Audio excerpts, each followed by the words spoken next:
Hello, everybody. Welcome back. And thank you so much for joining me for another episode of Talking Each Other Home.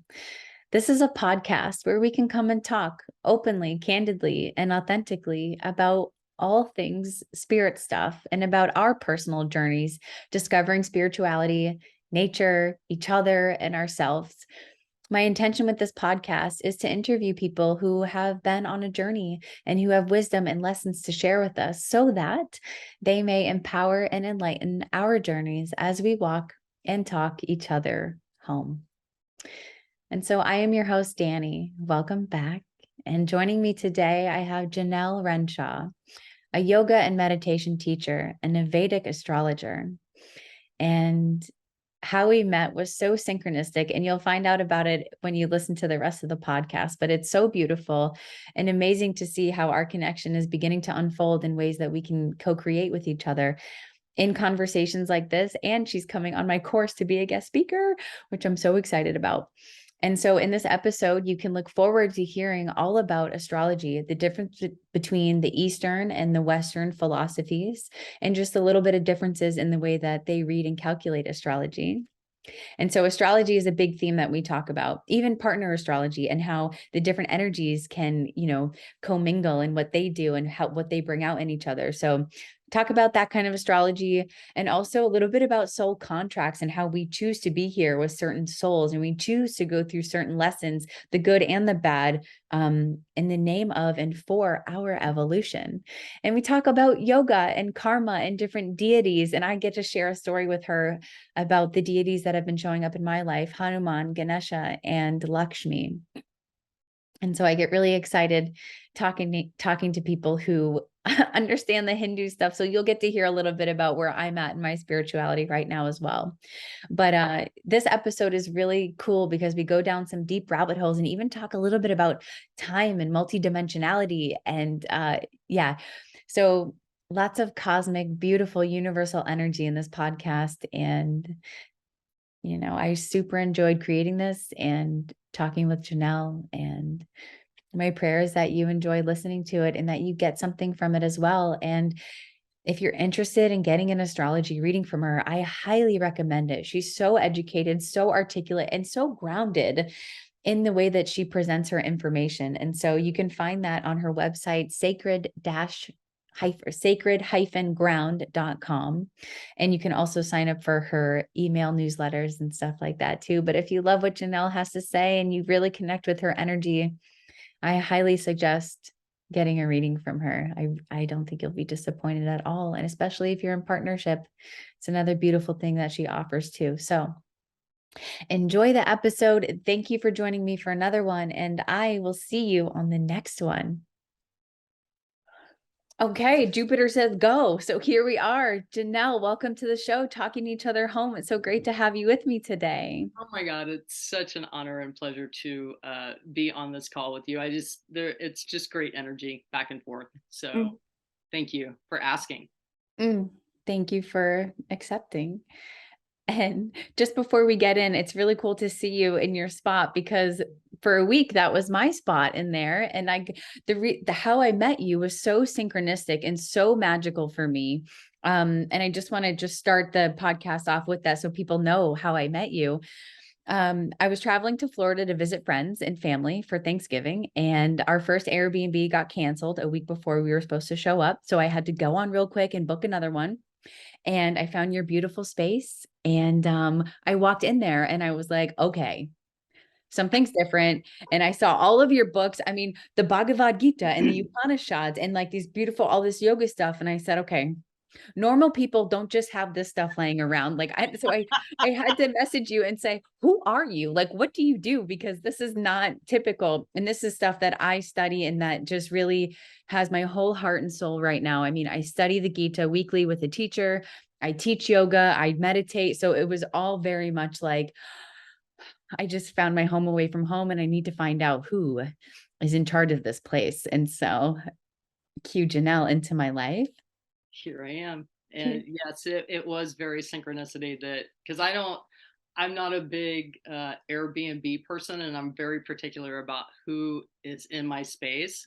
Um, and it was just such a blessing to have you and have your layer of energy still in my home. So, Oh, and welcome back anytime, anytime. thank you. Thank you. I appreciate it. And I just want to start off with a little bit about who you are and what you do. What I know is that you teach yoga and meditation in your workshops, and you're a Vedic astrologer, which I have endless curiosity and questions about. So I just want to have a little background for people on your yoga and meditation journey and how you ventured into astrology.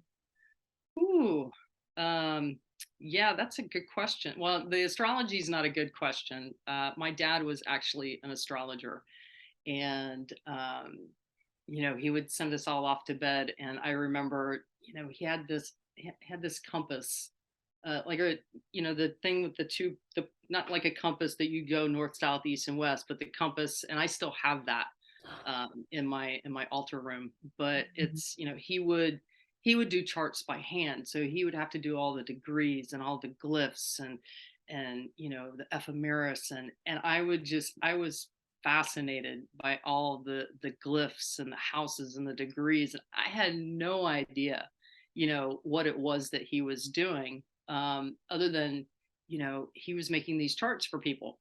And of course he did mine and my brother's charts. And I would get this chart and I would just be just looking at it and I going, I don't know what the hell I'm looking at, but it just drew me in. Um, and so over the years, I mean, it's not something that I picked up and went on with right away. It was sort of like that waxing and waning moon of like I would come into it, get a little bit of knowledge, and wax out of it, wax and waning, wax into it, wane away from it, until finally I was like, this.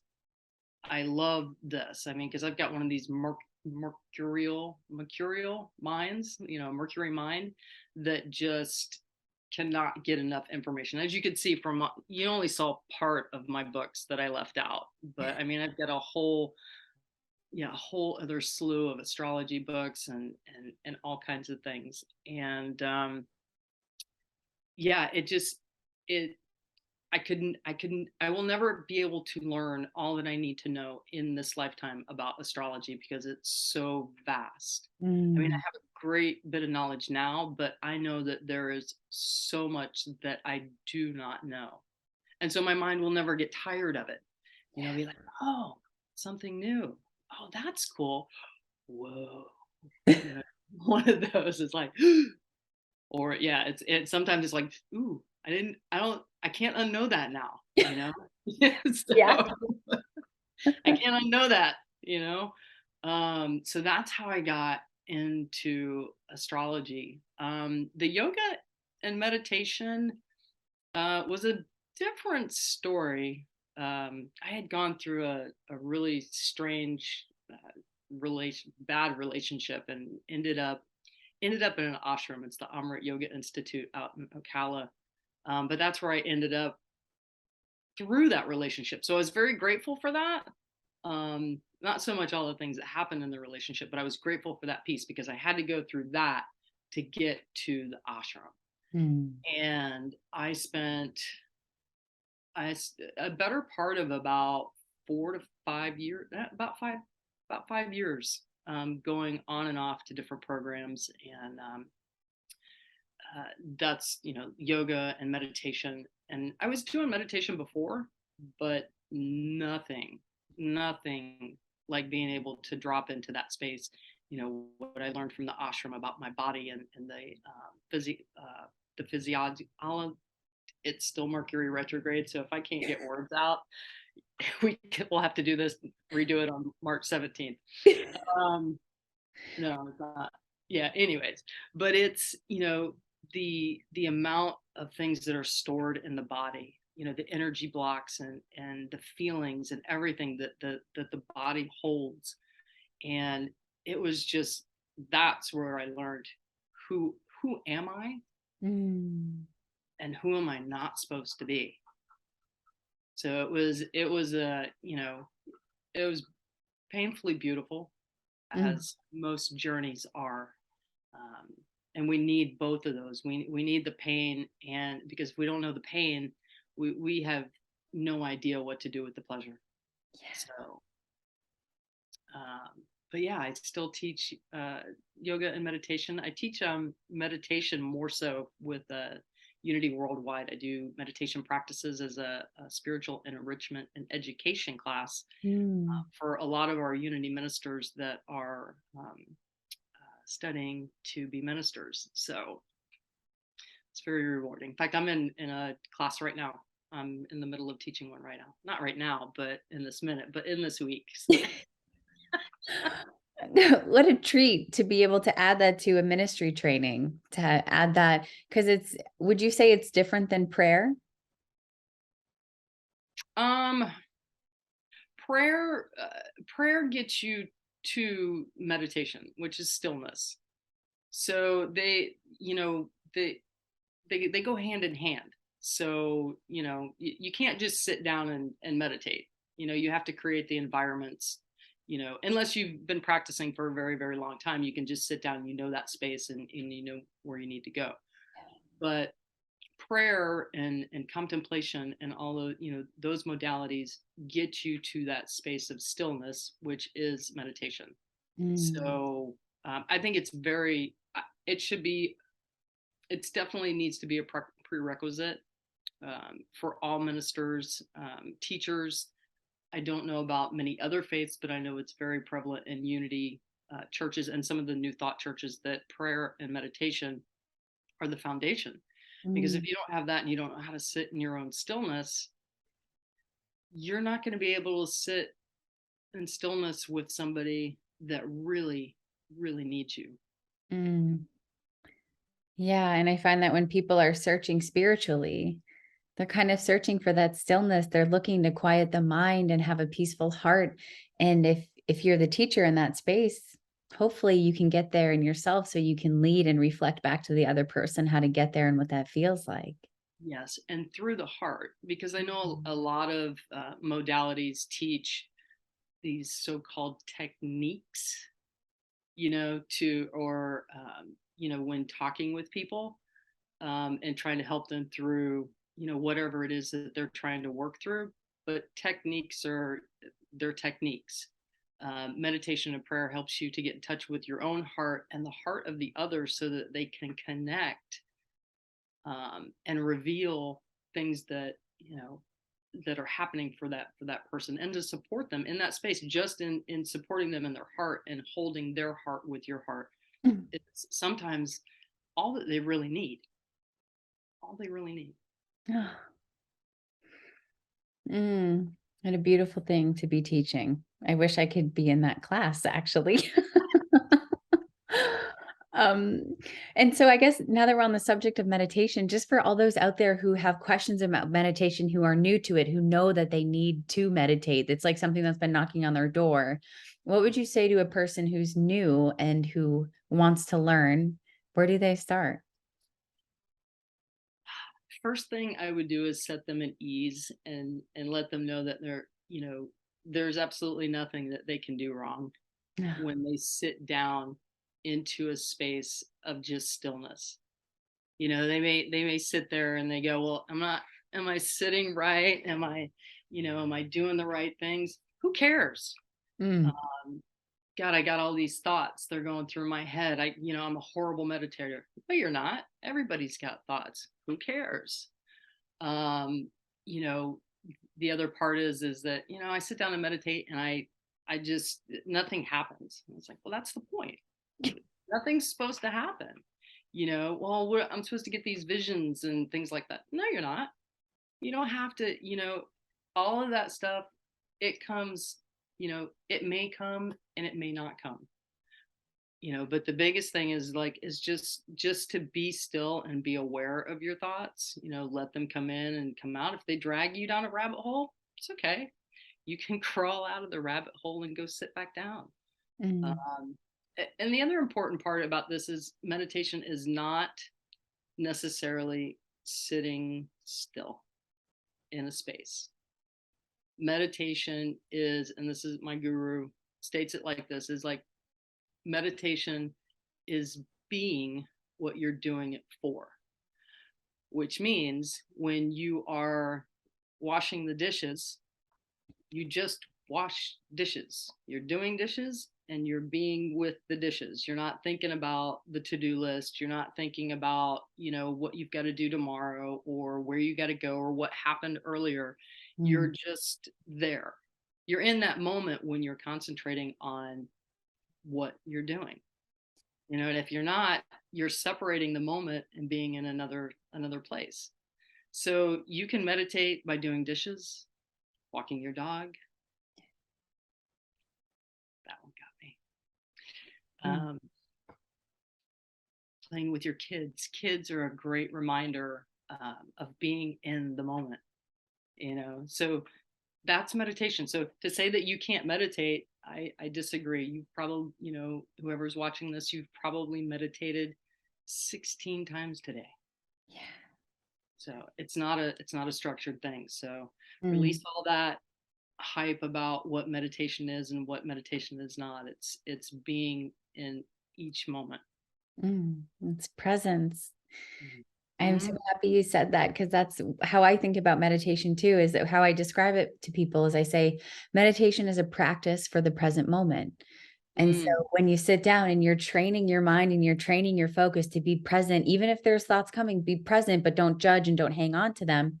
But it's the presence of the breath and following where it's going and maybe what you hear, but it's presence. And then when you're out of meditation, you find that you're more present doing the things. And that's where the power and the stuff of life is in the moment. But if you're doing dishes and thinking about what you have to do 20 minutes from now, that's not where your power is. Your power isn't 20 minutes from now. It's right here now. Yeah. Yeah. Yeah. And that I love to touch on that part where you said about, taking it out into the world, because that's where you find the benefits of meditation, because practicing being in the moment itself, allows you to go out into the world and be at peace with what's happening in the world. Whether somebody cuts you off or, somebody yells at you, you can just go, okay, this is what's happening now. I don't have to do anything else but listen to this guy yell at me, So it's so very important, to do the practice so that it helps you in the outside world, so to speak. Yeah. Yeah. I agree. I love that. And I heard my Vedic teacher say the other day, she said meditation, and this was from the Gita. So it was telling you, you sit this way, and they're very structured with the Vedic stuff. But I loved how she said, or the book says, that you cross your legs, you cross your arms, so all your action organs are or your action, things are where they need to be, and you close your eyes and you shut down all your senses and you go within. And she was saying that Krishna says it's a state. It can't be an activity, but it's a state that you get to. And that state you can also take with you out into the world. Yes, absolutely. Pretty. Yeah, the whole sitting up straight, and that's good to do. I mean, so that you're practicing doing that and being an upright and attentive. It's like being an antenna Yeah. to the divine. So, and as that's where you start your practice. But again, going out into the world, it's like you'll find you'll go out into the world and you'll just kind of be, I'm upright and I'm attentive without even you realizing that, and that's why they structure it that way, because there is a particular way, but you don't necessarily have to do that to get the benefits. For anybody that's watching, it's, doesn't have to be that rigid unless you are specifically wishing to achieve some kind of spiritual practice. I don't want to say goal because it's not a goal, but if you're wanting to really be rigid about a practice, then yes. Yeah. I respond well to probably from being an athlete. It's like, where does my body go? Okay. Like I like that stuff. But then I also find it when I'm walking outside or just listening to the birds or watching the trees, blow through the wind. And I feel like they're waving at me. I'm so there present with the trees and just with the birds and the little chipmunks. So it's really a beautiful thing. And I think it helps us with inner peace and understanding and compassion and responding versus reacting. And it gives us that moment of pause and presence. Okay, how do I actually want to respond to this situation? Not just like that emotional punch that sometimes come out when we're not in our bodies and present. Yes. Absolutely. So, okay, meditation is amazing. Yes. Check. And I actually, speaking of the Amrit Yoga Institute, I did jump on one of their meditations, and I'm planning to hopefully get it again this Friday. Um, Beautiful. Amrit Yogi Desai, is that Mhm. the right? Yeah. That was beautiful. So thank you for tipping me off to that institute. It was nice to just drop in with somebody else. And I love anything that comes from the East, anything that looks very Indian to me or feels kind of that way makes me feel excited for the practice. It makes me feel like, okay, these people kind of know what's going on. Like they have this ancient depth of lineage that's there. And that's like the mother. Yeah. Yes. Yeah. It just resonates with your entire soul. You're just like, yes, yes, more. I want more of that is what I want. So I'm glad you got to jump on. Oh, me too. I'm going to try to come as much as I can. And after I figure out where I want to take my meditation training, I did see that they have some yoga nidra stuff and some other meditation stuff. So my next I'm getting trained right now to become a sound practitioner. So to be able to take people on sound journey. So that's kind of my focus. I have this, shiny things. I'm like, ooh, ooh, ooh, ooh, ooh. So I have to really just be like, nope, you focus, meditate, remember this, you train for this. So after I'm kind of practice with the sound thing, then I'm going to take it a step further with a deep meditation teaching. And I'm looking at Amrit probably for something like that. Yes, yes. That goes along with your Jupiter. You're in a Jupiter dasha. I've kind of, perused over your chart and you're in a Jupiter dasha. So everything's expansive. Just ancient wisdom, philosophy, gurus, meditation. It's just that's why you're like that kid, like going, just give me more, give me more, give me more. But we'll get around to doing your chart here soon because it's yeah, that's a tidbit for you.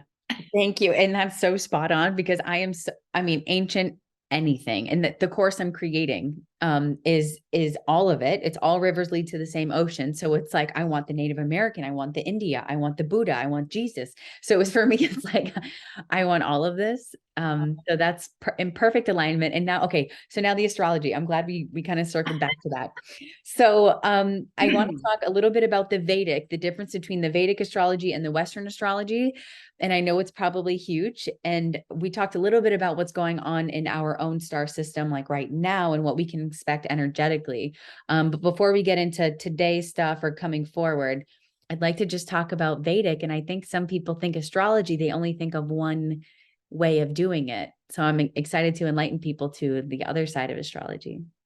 There's actually quite a few different ways to do it because there's Greek astrology and there's Egyptian astrology and there's Mm. so many. But they one of the differences between the Eastern astrology and the Western astrology is an Ayanamsha, which means they're how they calculate it.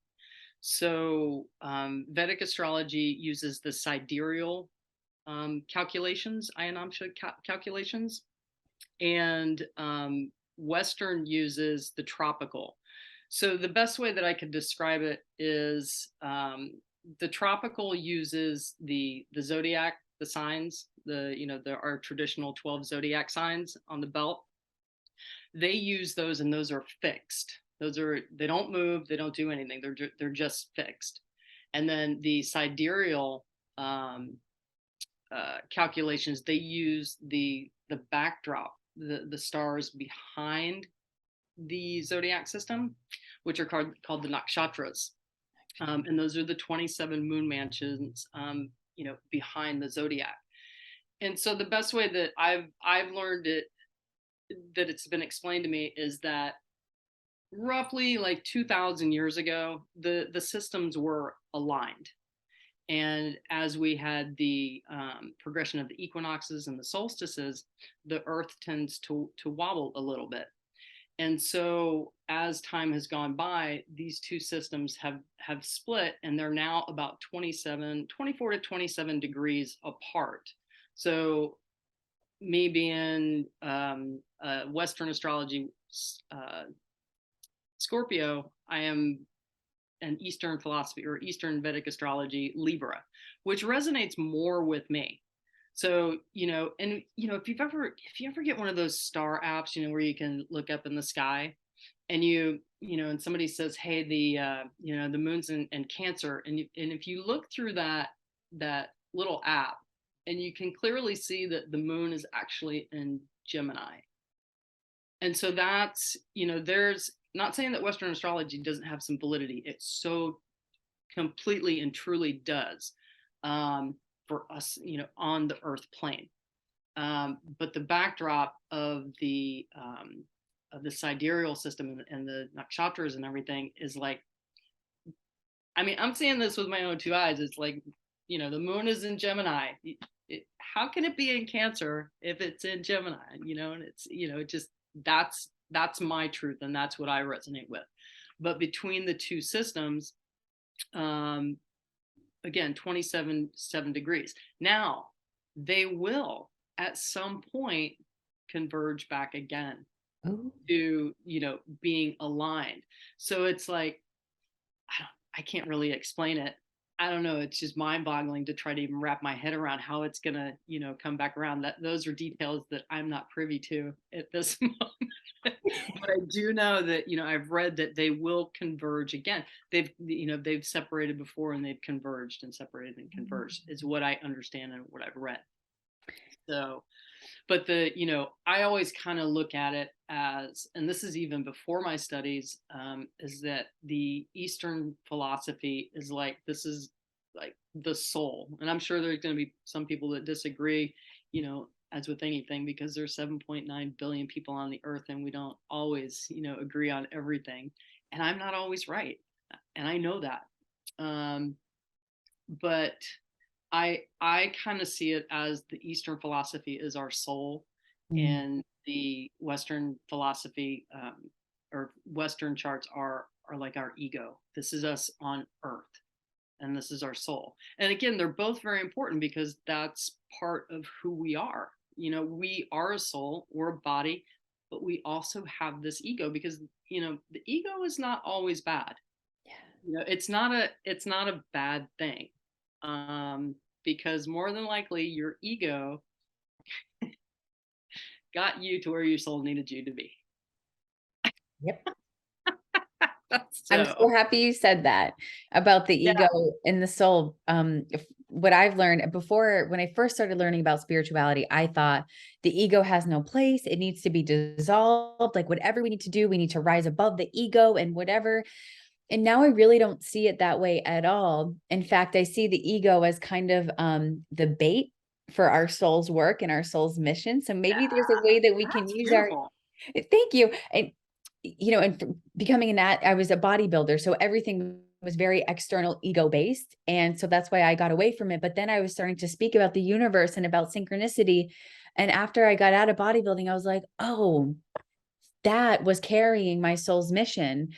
And so now it's starting to come back together where I'm understanding, okay, so it's good to work out and have a nice physique. It doesn't have to be all superficial, but maybe there's a way that this ego, this personality of Dani can carry a bigger message forward. Um, so that's how I understand the ego now. And it doesn't need to be driving the ship. It can be in the back seat. The soul can be driving, and we can use the ego for our mission here. But I don't think it needs to be dissolved anymore. So I'm glad that you mentioned that as well. That lets me know I'm on the right track. You are. Yeah, we all are. We're on some track, and it's going to get us to exactly where we need to be. So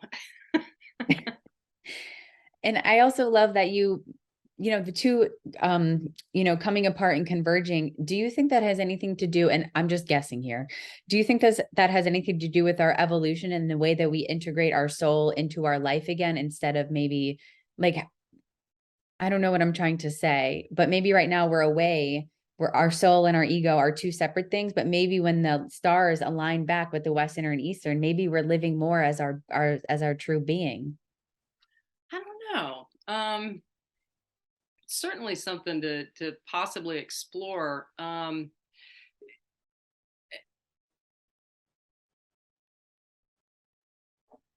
And what's coming to mind is, because there's individuals that are already converging. So Mm, um and time doesn't we have linear time, but time is, everything is happening simultaneously, past, present, future, and all the worlds. Mm. So, I think, yeah, I don't know about that one. I'm not, you know what? I'm not even going to try to make anything up on that one. Okay. Because all I can know is that everything past, present, and future is happening simultaneously. Like anything that you heal today heals something from a different lifetime. Anything you Mm. do today is affecting another lifetime. So, is there a predestined convergence back? Yeah, I don't know. That's a good question. That's a good question. That just popped in as we were talking about it, but I'm really curious about the time thing. So I've heard that before, like that everything is happening simultaneously, the past, the present, the future. And it's a little, I'm understanding it now more than I ever have, but it's still a little bit of a hard concept for me to totally wrap my head around Uh-huh. and feel. Yeah. So if you don't mind expanding on that. Um, I'm gonna bring up the onion again because, and I think this came from Guru Dev, but I might have heard it from him, or I heard it with an apple. But if you bruise an apple or if you bruise an onion, the bruise goes all the way through. Mm. So just like the onion or the apple, time happening simultaneously, it's like the parallel universes, and I'm not sure my head wraps around this. I know it exists, but I don't know how it exists. My mind wants to wrap around it, but it's one of those things that I go, I believe it, I just don't understand it, because those are massive workings, beyond uh, my human mind capacity to understand how they exactly work. But I do believe fully and wholeheartedly that everything is happening simultaneously, past, present, future, because they all affect one another. Like your past affects your present, especially when you're doing dishes and you're thinking about, the morning.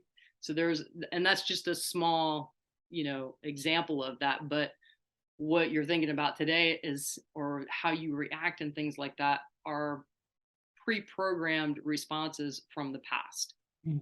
that have been stored in your mind and body and soul. And they could be from other lifetimes. But again, when we heal something in each moment, it goes all the way through. Mm. When you cut out the portion of the apple or the onion, when you cut it, you have to go all the way through the whole core. Yep. So yeah, it's fascinating. So is the layers that you're speaking of also the multidimensionality of us as a human? Because that's also something that intellectually I'm beginning to believe and understand, but it's hard for me to totally wrap my head around. Is the multidimensionality aspect of who we are. And I understand we have like a causal body, where all our karmas lie, and we have our past and things like that. So where does karma, I guess, in multi dimensions fit into this stuff that you're talking about? Saturn came up. Where karma comes up is, as I mentioned earlier, life is, how I like to understand it is like I'm thinking about this big grand clock that's got all of these cogwheels, and one's moving slower, one's moving,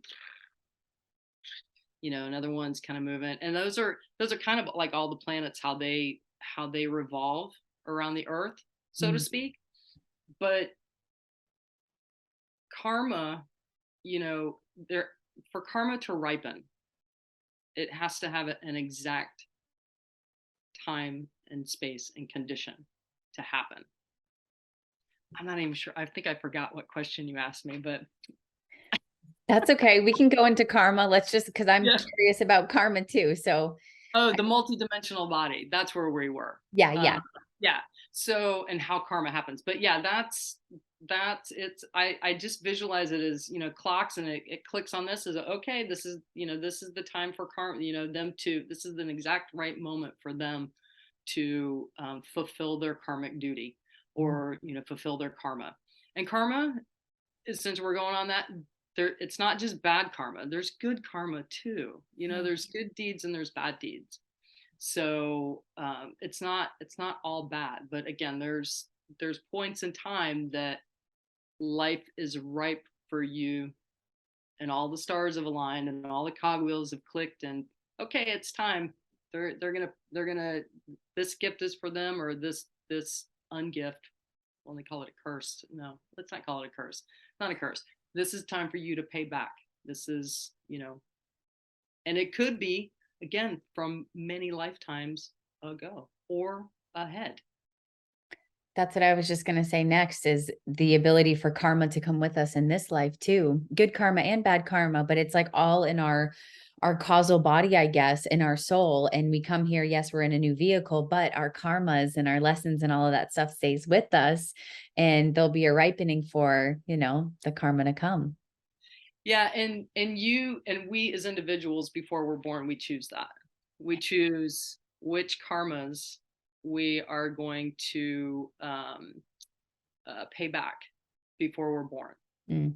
So we create this whole map. We look at where the stars and the planets and everything. And I'll go into it. So Vishwakarma is the celestial architect of everything. He knows how everything fashions together in the entire universe, you know.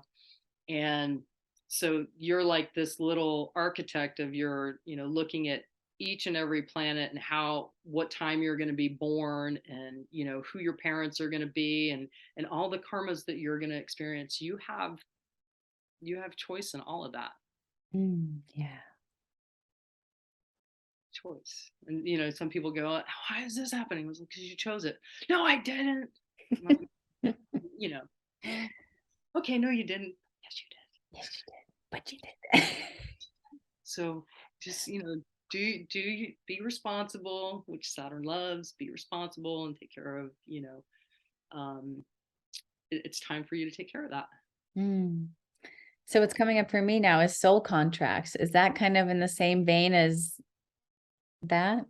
Have you heard of soul contracts? I've heard of soul contracts. I haven't done a whole lot of work or studies around soul contracts. Well, maybe it's been quite a few years. I do believe that souls travel in packs. And Yeah. I do, that I firmly believe. And I believe that, the people that are closest, like you and I, yeah, there's a past life connection for sure. I do believe those, whether they're contracts or what's the name? I'm sorry, what is the name of your show again? Loving each other home? Taking Talking each other home. Talking each other home. Okay. That, we're here to help each other go home. Yeah. And so through all of lifetimes, because and anytime you get two people together, they're bound to create something. They're bound to either create a good karma or a bad karma, or a good connection or a bad connection. And so that ties them together, and that will have to be cleaned up at some point. Now, whether I also do know that because the universe is so vast and the way that it works things, although I'm not so sure, like that whole thing about um, you'll get it's sort of like you'll get the apology, but you won't get it from the person that actually needed to apologize. Does that make it? Can you help me out with that? Yeah, that makes sense. Yeah. Like it'll come to you in some way, but it may not be from the person who you want it to be from. Or the person that actually caused it. Yeah. Yeah, something along that lines. So yeah, I just went down a rabbit hole.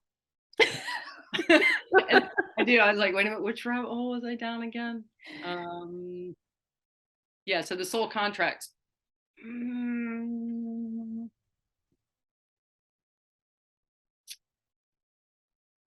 Yeah, I lost that thought. No, that's okay. It's something that, but it's very much similar to like, oh, you chose to be here. Like you chose, this pack of souls, you chose to live out these karmas, you chose to be the mother this time or the daughter this time. Like this, you made this contract before you came into this life, and you chose to go through these hardships so that you can evolve. So it's Yes. always a game of evolution. And if you look at all of it like that learning about soul contracts helped me with that, helped me see why the dark night needed to happen, why certain things in my life didn't work out, is because it's an evolution game, is why we're here. And so we make a contract so that we can live out things that bring us closer to our evolution. Um, Yeah. and so I don't know that much about soul contracts, but what I do know is we chose this, everything, the people, the things, the everything, we chose it. We Yeah, drew it. We created the whole map. the whole map. Yep. So and with that in that vein, it's like, if we can believe that that is true, if we can believe that that is true, then we can release the idea of being mad about things or revenge or retribution or or something is owed to me. Feels like peace, like a little bit of peace and a little less victimhood. Yes, Mhm. that's a beautiful way to put that. Hmm. Beautiful. Yeah. Um, so astrology stuff. You've already dropped some cool nuggets for me about I'm in a Jupiter energy right now. And even before we got on the call, you were talking about Mercury retrograde, Saturn changing signs, and like different things that happen. So I just want to give people, I guess, a little like what's going on in our star system right now. Maybe why have we been feeling the way we've been feeling for the last couple months, or just to see. Well, the last couple of months, since about October 30th, Mars has been retrograde. So Mars is, I just did a video of this and it'll post tonight on my page, but Mars is you remember that Planet Fitness commercial where it's like, I pick things up and I put them down. I Yeah. do Yeah. very well. As a bodybuilder, yeah, Yeah. as a bodybuilder, I'm sure you do. But that's kind of Mars. Like, I pick things up and I do things with them and then I put them back down. Mm. Anyways, Mars is the action of you. It's how you express in the world. He's responsible for your action, your reactions, your sexual energy, um, uh, how you go about in the manner of getting things done in the outside world. That is your Mars. And so he has been retrograde since October 30th.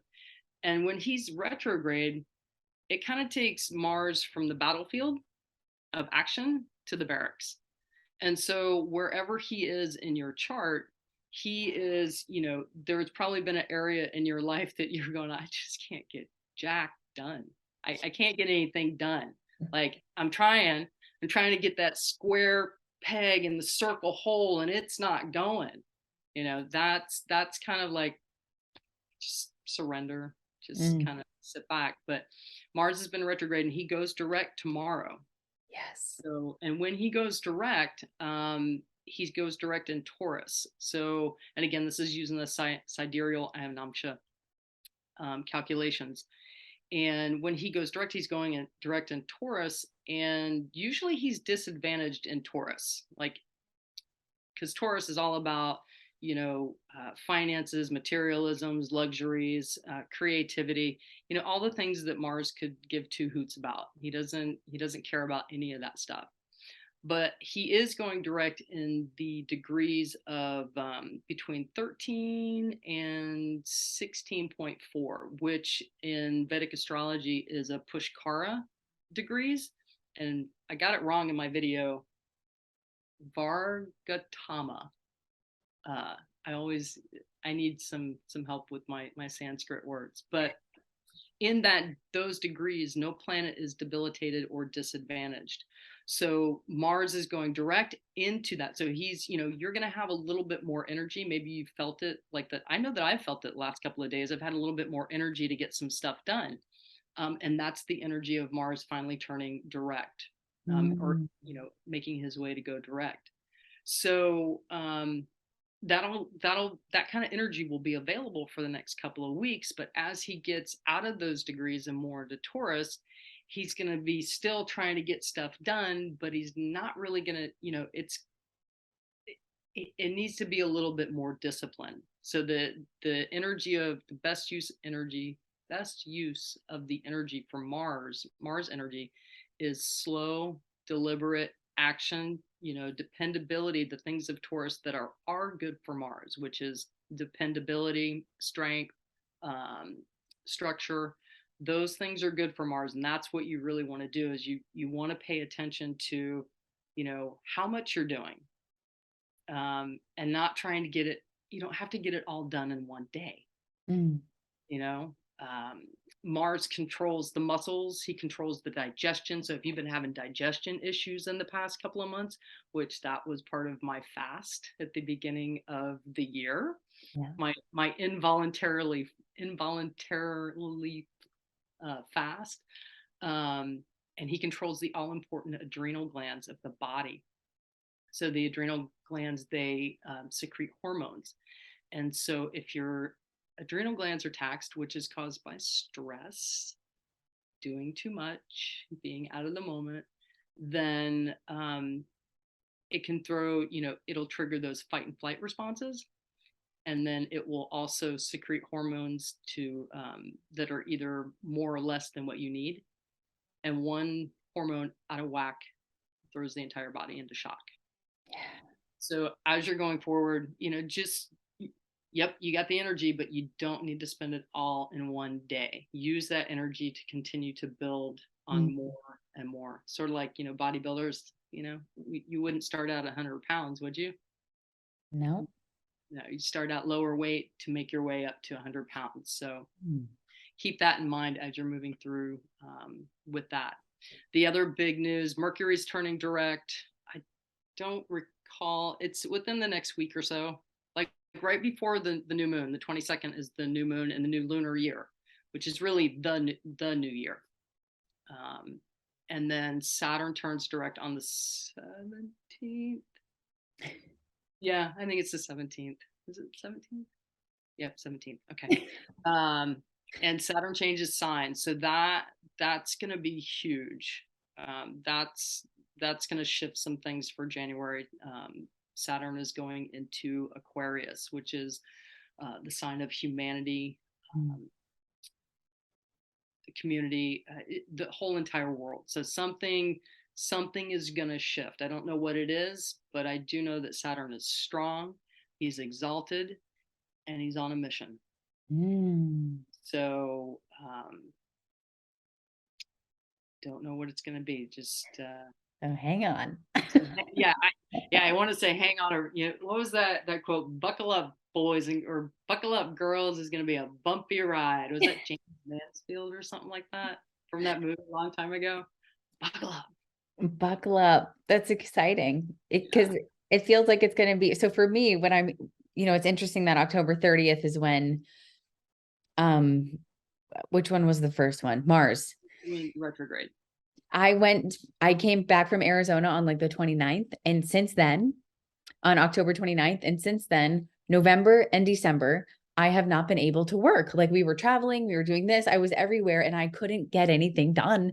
And I'm like, after a month of me just like being frustrated, and just kind of like, I had to really just surrender. Like I surrendered for November when I was in Florida visiting everybody.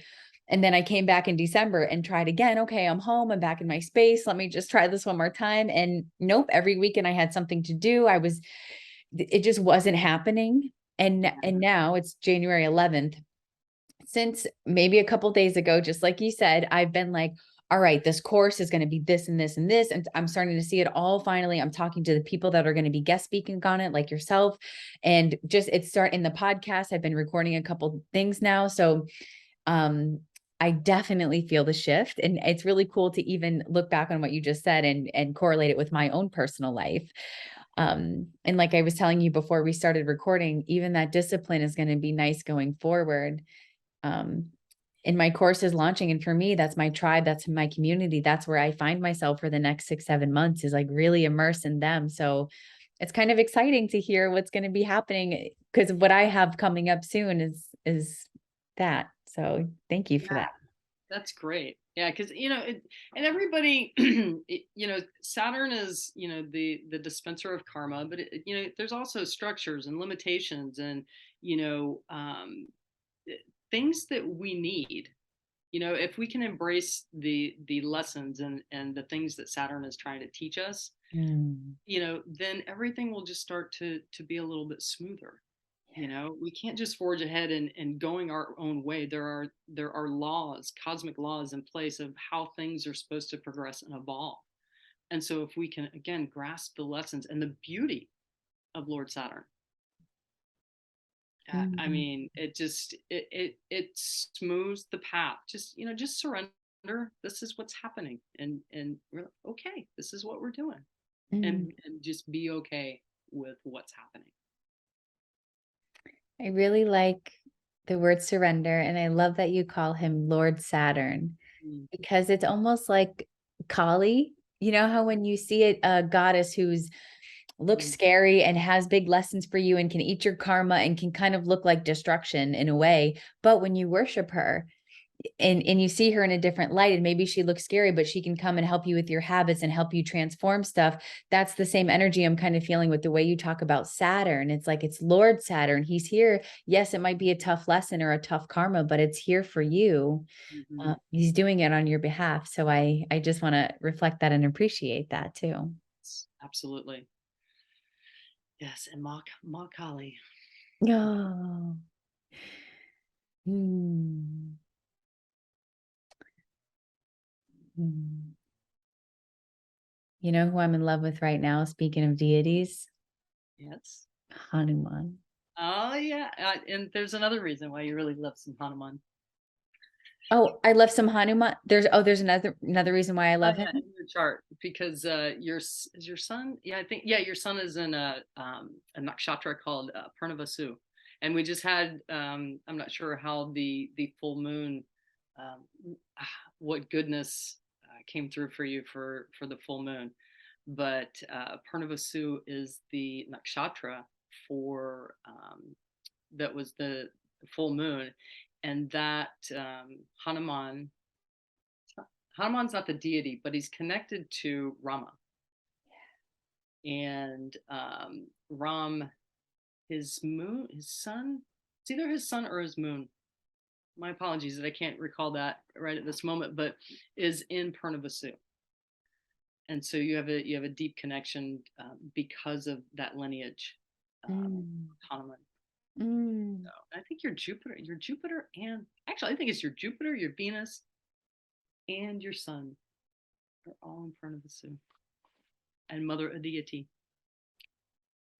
which is That's the mother of the universe, of infinity, limitless, boundless, timeless, mother of the gods. wow. That's incredible. So Hanuman, I've been chanting to him. Did you ever do any bhakti or kirtan or anything like that?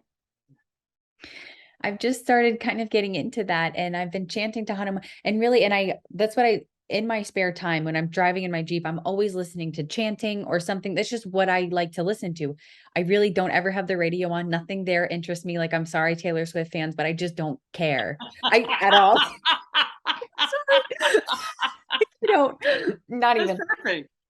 So I'm listening to, Wasn't that her song? I just what? don't care. Wasn't that a Oh, Taylor Swift song? I just don't care. I don't Okay. know. Anyways. Probably. I remember it was Shake It Off was one of them. Oh Um, yeah, that one. so I've been chanting to Hanuman and not just hearing the words and listening, but really building a relationship with him and his service and his courage and the discipline and the devotion that he had to the unit to Rama and Sita. And, my friend who owns the yoga studio dropped some pictures off at my house the other day. And they were 3 pictures. And she's like, Dani, I don't know what to do with these. They look like Hindu gods to me, and I have no idea what they are. And she was trained in Bikram. So her knowledge of like the yoga lineage, she doesn't really know that yet. Mhm. And so they were 3 pictures. Lakshmi is right here near my desk. She's like pouring Mhm. coins on my desk. Lakshmi, Ganesha, Mm. and Hanuman. Ah. They showed up at my doorstep as gifts. And now in the morning after my meditation, I play their chants, and I have these little romantic stories that go on in my head when I listen. Like I'm sitting on Ganesha's head and he's walking through the forest, clearing the path for me. And Lakshmi, I'm sitting meditating under her coins and she's pouring abundance. And Hanuman was so special. I was in, and I'm, thank you for giving me the space to tell you, because I don't get to tell many people who I'm saying Hanuman, they're like, what are you talking about? So it's exciting for me to get to tell somebody who understands.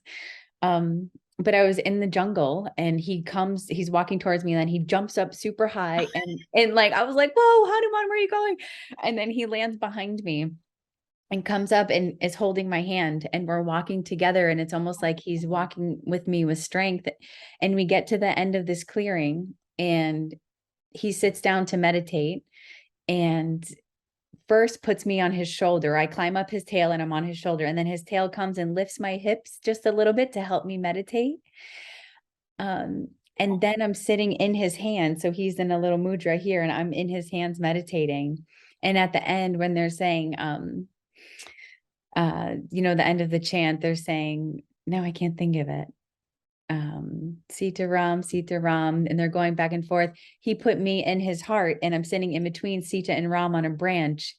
And so, thank you for listening. I'm really just in love with it right now. And so that's what's been going on for me with the deities, and Hanuman especially he's my boy. Aw, wow, that's amazing. You can Thank tell me that all day. All day long. Thank you. It's like I've been waiting for ears who understand what I'm saying, that I can tell that story to, because I was weeping. I mean, just my dogs came over to me and they were like, are you okay? Because I was really just had this whole, and now I was like, oh, bhakti, oh, kirtan, oh. So thank you for listening. Anytime. My moon happens to be in Purnavasu. Oh, okay. So we're connected there. Yeah, yeah, yeah. It's a good connection. It's a good connection. But we And knew that already without even looking at charts or anything. It was just, yeah. So Parnavasu, that was what again? Was that the mother of the it's a deity, mother that's of deity. okay. Yeah, and Ram had, again. I think it's his moon that is in his moon and ascendant was in Purnavasu. Okay. I'm gonna have to do a little searching on Yeah, that. I can send you something for that. So, but we need to sit down and do your chart. Yeah, I that still can't. need the exact birth time. Just Yeah, I got to ask mom again. She'll get it to me. And you also do readings for couples, right? I've been dropping seeds to some of my friends. Didn't you say you do relationship readings or something I like that? do relationship readings, and we actually, me and my mentor just launched a website. It's called Love Star Dating, and that has he's been working on that for a while. But one of the things that makes that unique is, people that are on a spiritual path looking for love. It's a different site to go to, and then it's got healers. It's got a healers page where, there's probably about 7 of us. We either do readings or we do dowsing. There's another past life regression, things of that nature, all the things that would support those on a journey to find love, because there's impediments to love in a chart.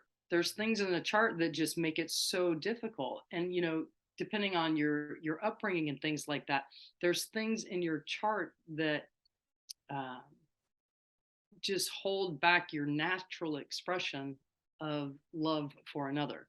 And it's really fascinating to get 2 charts together and to see how the energies are actually affecting each other, for good or bad.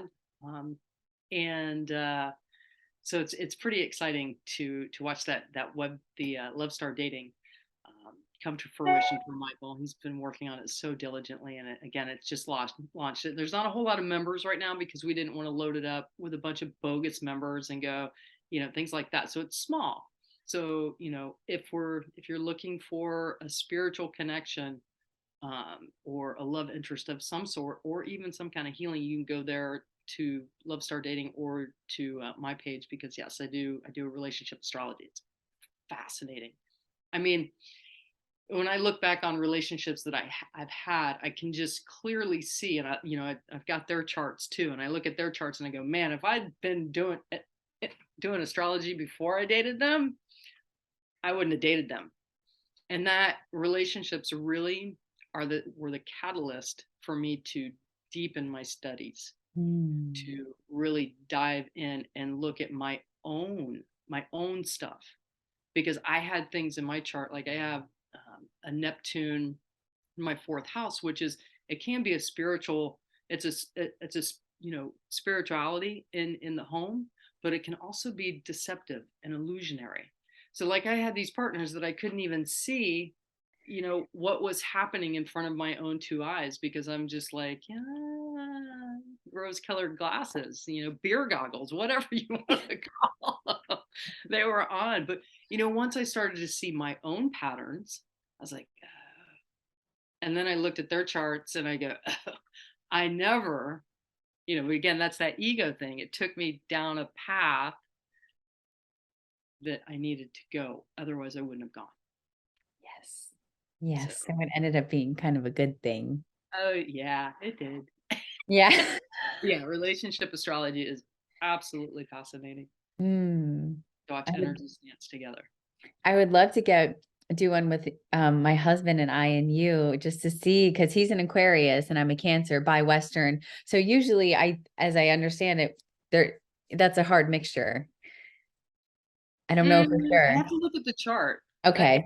And just let's clarify that whole, Aquarius and Cancer. Those are sun signs, and Yeah. that's basic. That's like elementary. There are so many things in the chart. Your moon sign, your Venus sign, all of the, just to say I'm not going to date that person because they're an Aquarius and I'm a Cancer. Again, it's No, that's a no. sun sign. It's superficial. So Yeah. there is so much more, especially when you start adding the nakshatras in, and the nakshatra yonis, which is, the creations, what you're creating with your own sexual energy and your whole being. It's causative. Wow. So yeah, you can't just go on the sun sign. You can't just go on the yoni. It's a whole complete picture of what you desire and Mm. what that other person is offering. Mm. So, and vice versa, what they're looking for and what you're offering. Right. So that Aquarius apparently is very good for you. Yes, he is. We really do. It melds really well. That's why I never quite understood it. I mean, there were times, but I think that's every Oh, yeah. relationship where you have to work through that, but it's always a reflection of you. So really you're just working through yourself anyway. But when we work together as a team, it's like a beautiful creation that kind of just explodes, which is really nice and has helped me a lot with my bodybuilding and growing a following and things like that. When it did the best was when him and I were in co-creation together. Yeah. So, and when I hear about this, there's so many people and so many couples. I'm like, oh my gosh, they need to meet with Janell. Oh my gosh, they need to get their couples reading. And I even told my mom about you and my sister about you, even to just get their own personal reading, because I love and believe in astrology. And I think that it can be so helpful in telling us about our path and where we've been and where we're going and where we're at right now. And just give us a picture and maybe a little bit of peace, and something to maybe even look forward to. Yes. I agree with you very much. Mm. So, it's just nice, and it's not going to, it reveals itself over time. You've got the chart, but there's things that, like the karmic dispenser, there's things in this particular period of your life that will, come to fruition. And there's other periods, and those are called dashas. And so each planet rules a certain period of your life. And then there's other dashas. I mean, you can pinpoint. There are amazing astrologers that can just pinpoint down to the T of what will happen on what day. And it's like, I'm not there yet, but it's like I said in the beginning of the video, it's just vast on what you can actually see about yourself. And that's the most important part. It's a mirror. Yeah. And then of course we get into relationships or we get with other people, and those are mirrors as well. Yes. That's the second time that came up today was the mirrors. I was talking to somebody earlier and she's like, I love community because I'm up just around a bunch of mirrors. Yep. And so there's something in that that's really, I love, oh, and I'm listening to Ram Dass's Polishing the Mirror right now, which is Oh, okay. phenomenal. Hmm. All right. So what's up with the mirrors, Dani? I know I need to, Mirror, mirror, mirror on the wall. yeah. Tell me what I need to know. Be still. Listen. Hmm. That is always the answer Mm. first, so the answer can come through. Be still and listen. Well, I could talk to you for probably 10 more hours because Right? I'm just so curious. But I know we're kind of close to time here. So is there anything else that you came up during our talk that you maybe want to say or get off your heart?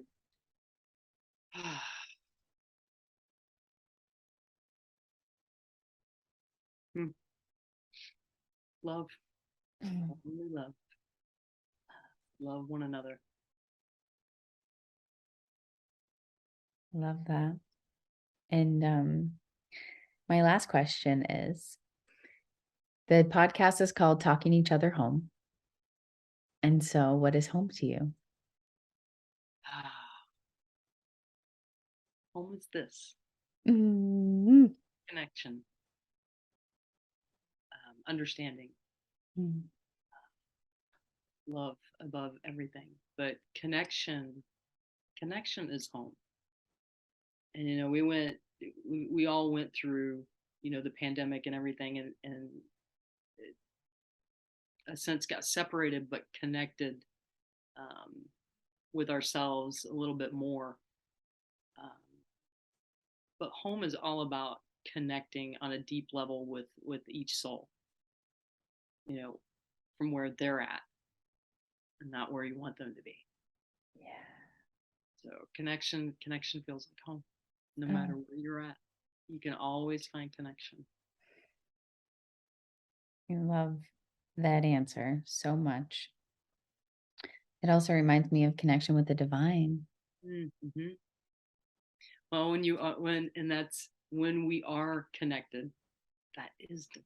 That's the divine love energy. That's that's what we're talking about.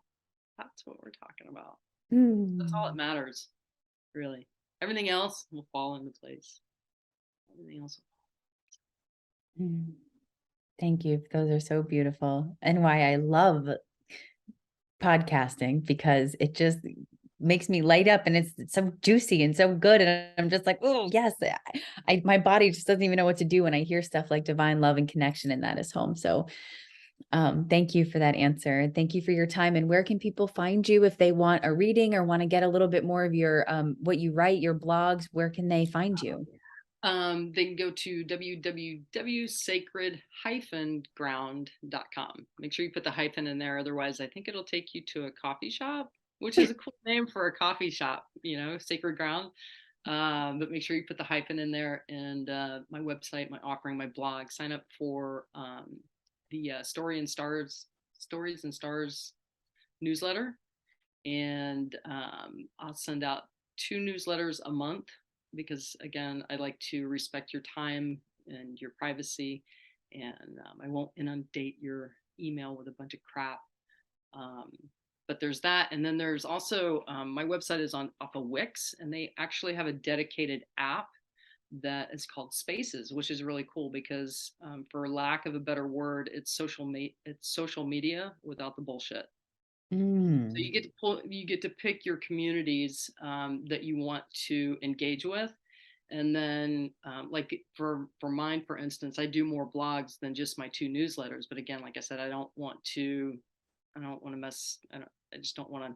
I don't want to be one of those people that sends out a bunch of emails, Yeah. you know. Um, but there are blogs that it'll send you a notification that, hey, Janelle wrote a new blog, and you get the opportunity to whether if you want to read it or not, it's your choice. So I kind of like that. It's like I love giving people the choice whether they want to read it or not. But if you sign up, I will send you 2 emails a month, possibly three, once or twice, once a year, or maybe once every 2 years, because sometimes there's another moon, full moon or new moon in a month. So Mm. that's my disclaimer. Okay. And did you say you had a Facebook page or community? Is that where people can also find your stuff as well, where you post videos? Yes, I am on Facebook, and I've told you a million times, and I'm gonna put this on live. I don't get Instagram, and I don't know if it's because I'm over 50. I don't know. I don't get it. I can't navigate it. And so I'm probably gonna, to my 11 followers on Instagram, I am probably gonna just keep it stupid simple and stay on Instagram, and maybe do something with the Spaces app, because, like I said, it's social media without the bullshit. Yeah. So yeah, but mine's sacred ground. I don't think there's no hyphen, because I got it like 6-7 years ago. Nice. Yeah, so yeah, it's been a slow progression. I like to do things slow, steady. It's not about the destination, it's about the journey all along the way. So Yes, it is. And I'll make sure I put those links in the show notes too, just so people can want to find you. And on your website, that's where they can find out more about readings and how to connect with you in that way too. Okay, good. I just want to make sure because I'll be signing up. Like, where do I need to go? Because I need to get my reading. Okay.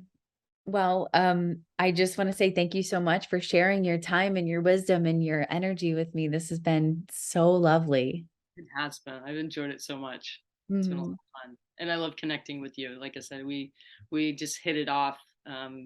Basically from the moment you booked. So, and for a divine purpose, I am so sure. Yes, me too. Me too. So thank you. All my gratitude and blessings. And I hope you have a wonderful night and the rest of your calls and days and readings.